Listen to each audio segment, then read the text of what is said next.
again. This is Alister McGrath, and I hold the An Atheist Professorship of Science and Religion at Oxford University. I want to talk to you about some of the issues of science, faith, and atheism that I've had to sort out in my life. I know it sounds terribly arrogant, but at the age of 18, I thought I had sorted out everything and found my way to a secure and reliable set of beliefs. And these weren't really beliefs at all. They were, I thought, factually correct. In my view, my scientific atheism was simply right. That was the end of the matter. I could be certain about this. Only religious fools and other people, I thought, would ignore this. Now, my worldview at this time was really shaped by what I saw as being three convergent streams of thought: atheism, science, and Marxism.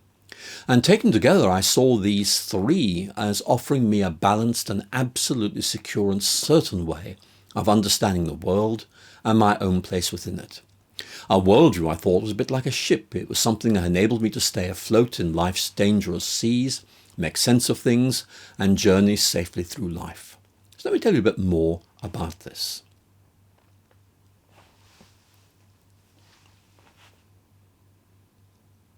I firmly believed that my scientifically informed atheism was immune from the intellectual storms and the evidential icebergs that I thought would sink other worldviews, such as the irrationalities and superstitions of religion. Because it was clear to me, if something is factually correct, it can't be refuted. You can be certain that this is right. And so I felt that my journey of discovery had come to an end in this secure rational harbour that I called scientific atheism. No further thinking was required on my part. This was certain, this was right, this was true. There was no need for any doubt or further thinking. And this allowed me to go on with other things, such as studying to get a place at Oxford University to study chemistry. Now, in those days, Oxford University had its own admission examinations, so I had to stay on at my school in Belfast for an extra year in order to take these examinations. And happily, things went rather well. And in December 1970, I was told I had been awarded a scholarship to begin studying chemistry at Oxford University in October 1971. So as you can imagine, I was really excited about going to Oxford University, and I was convinced that this would consolidate my scientific atheism and allow me also to read writers such as Friedrich Engels, who my Marxist student friends had told me had developed the scientific aspects of Marxism. And I was drawn to Marxism at this time, partly because of its big picture of reality, which I believed was able to fit in history, philosophy, and the natural sciences. Marxism seemed to weave things together into a coherent view of reality, not just offering me, if you like, a disconnected set of ideas, but an interwoven fabric, like threads being woven together. But I had a problem. All wasn't really well, because I'd be going to Oxford with growing doubts about the intellectual viability of atheism, which I confidently expected and hoped would be resolved through my studies on the one hand, but also through conversation with Oxford students who I was sure would be able to sort me out and restore my faith in atheism. So what were the doubts I was having, which I have to say I failed to suppress? Well, looking back, I can see that they were linked with my obsession at this time with certainty. I believed that science was about facts, about objective truths that could be proved to be right, resting on unshakable experimental evidence. Now, as you'll have gathered from what I've said so far, I believed atheism was factually correct, so that anyone who believed in a god or some kind of transcendent reality was simply closing their minds to the truth of atheism. But I think deep down I wondered if it really was that simple. Doubt, I kept telling myself, was only a problem for religious and other unthinking people. Science was able to establish its convictions with certainty. And so I took the view that a rational and scientific account of the world simply eliminated belief in God on the one hand and uncertainty and doubt on the other. But here's the point. My doubts refused to go away. And I struggled to suppress these growing concerns about my scientific atheism, which emerged during my final months in Belfast before going on to study science at Oxford. For a start, what was actually the evidential basis of atheism? And did science really prove its beliefs? And was Marxism really a reliable big picture of reality which explained everything to its own satisfaction and, of course, its own benefits? Let me tell you more about each of these doubts and how they emerged.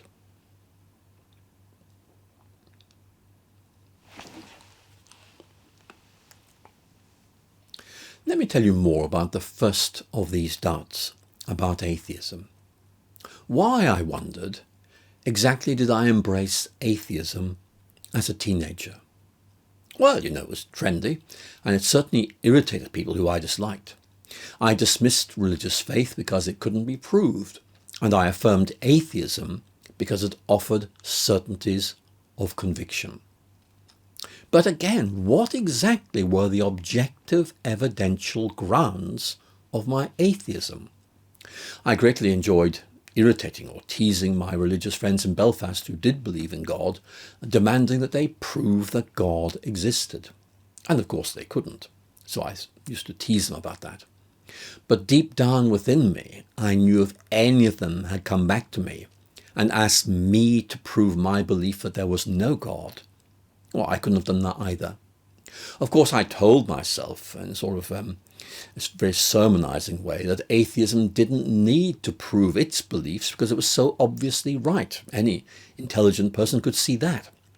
Yet, I knew that beneath this aggressive blustering, there was actually a serious inconsistency in what I was saying. I was judging the views of other people using criteria that I refused to apply to my own ideas. And that wasn't a comfortable conclusion. I demanded that others prove their views, for example, that there was a God. But surely, I wondered, I ought to judge my own ideas using the same standards that I use to judge other people's ideas. I think, like some autocratic ancient ruler, I seem to exempt myself from my own rules. So deep down within me, in secret, I began to think the unthinkable. Maybe atheism was actually a faith, a way of looking at the world which could not be proved to be right. Trusting it was thus an act of faith.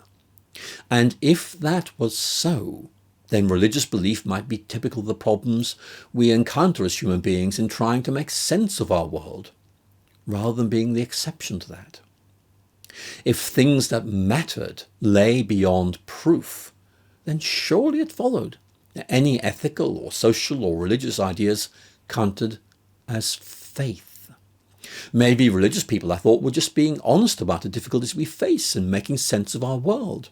Maybe we have to make a judgment about questions like meaning and value, making a judgment, i.e. something we can't prove but nevertheless believe.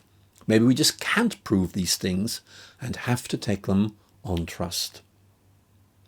Now, I have to tell you that I was frightened of this possibility because it might open the way to taking religious faith seriously.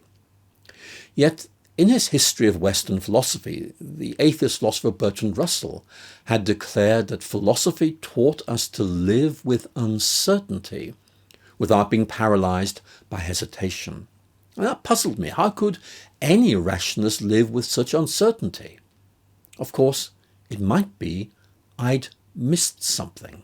Did Russell's unsettling statement about philosophy suggest there was a deeper understanding of the world that had so far eluded me? Had I merely skimmed the surface of our complicated world and failed to explore and appreciate its depths?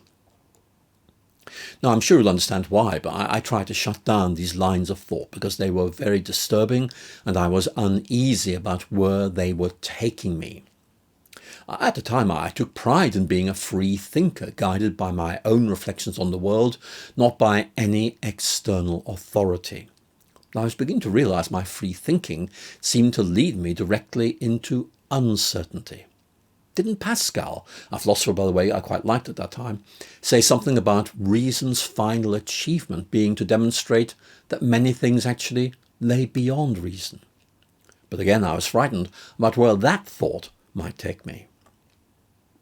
For a while, the natural sciences continued to offer me the certainty that I craved, but those certainties also began to crumble. So let me explain how that happened.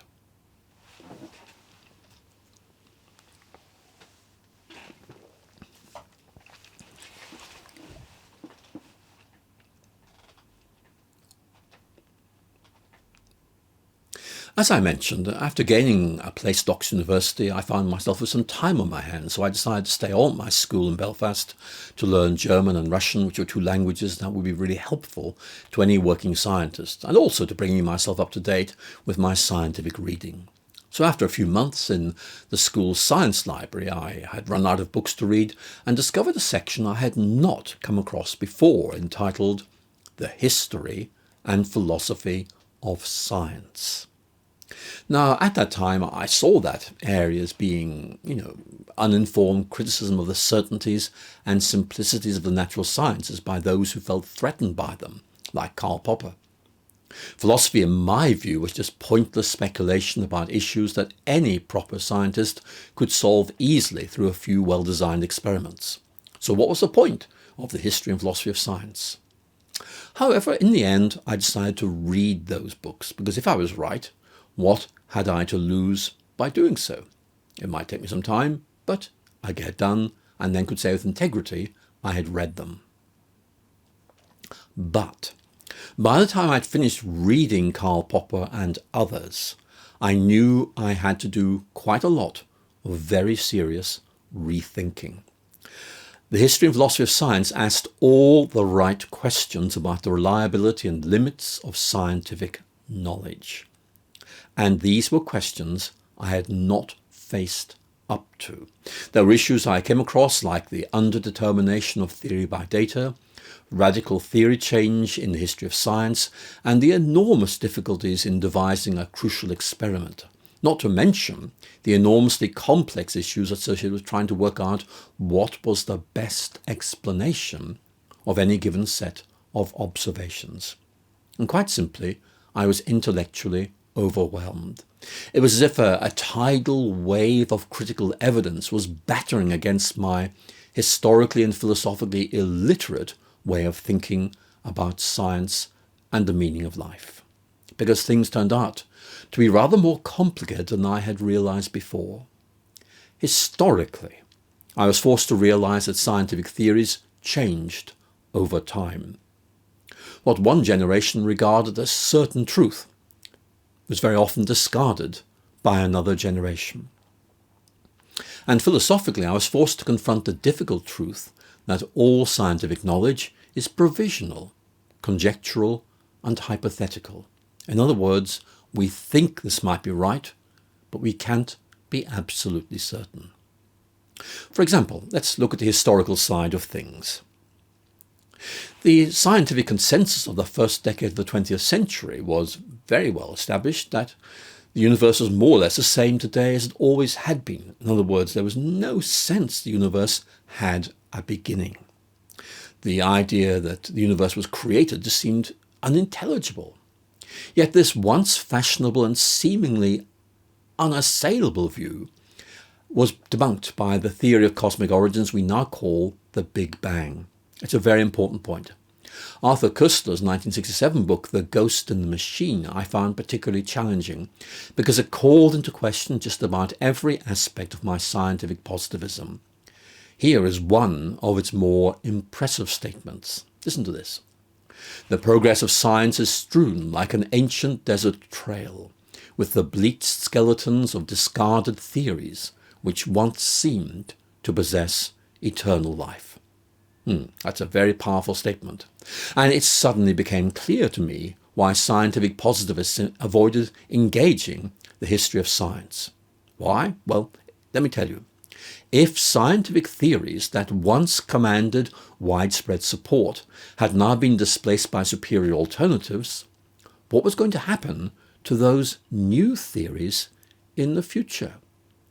These theories might be better than those they displaced, but were they right? Might they just be transient staging posts rather than final resting places? It was very unsettling. And reading Karl Popper's ideas on the philosophy of science made me realise that my scientific positivism was both historically ignorant and philosophically naive.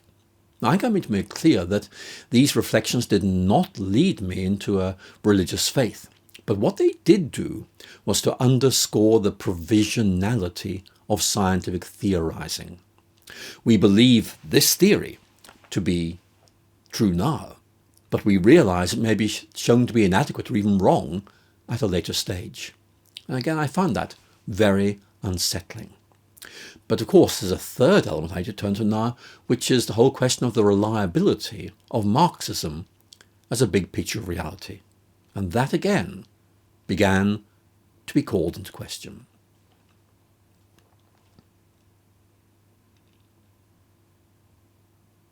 Now, I mentioned the philosopher of science Karl Popper, and he did more than just cause me to doubt scientific positivism.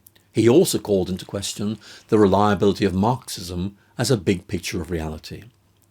After I read Popper's book, The Poverty of Historicism, I realized that Marxism could not be seen as a universal scientific theory. I thought it was, and now I realize this simply couldn't be sustained. And Popper forced me to adopt a more critical attitude, which marked the beginning of my process of disenchantment with Marxism. I moved away from seeing it as a normative or universal big picture of reality and began to see it rather as a useful tool of cultural analysis. It highlighted, for example, the influence of our social context on the way in which we think, and that was important. I think Marxism makes some good points there. So Marxism was a local picture, dealing with some aspects of reality, but not all of them. But this, I have to say, raised in my mind a really interesting question. Was there an alternative big picture that I had yet to discover, which might lack the overambition of Marxism, but nevertheless would allow me to grasp and to express the fundamental coherence of our world? I'll be coming back to that later in these presentations.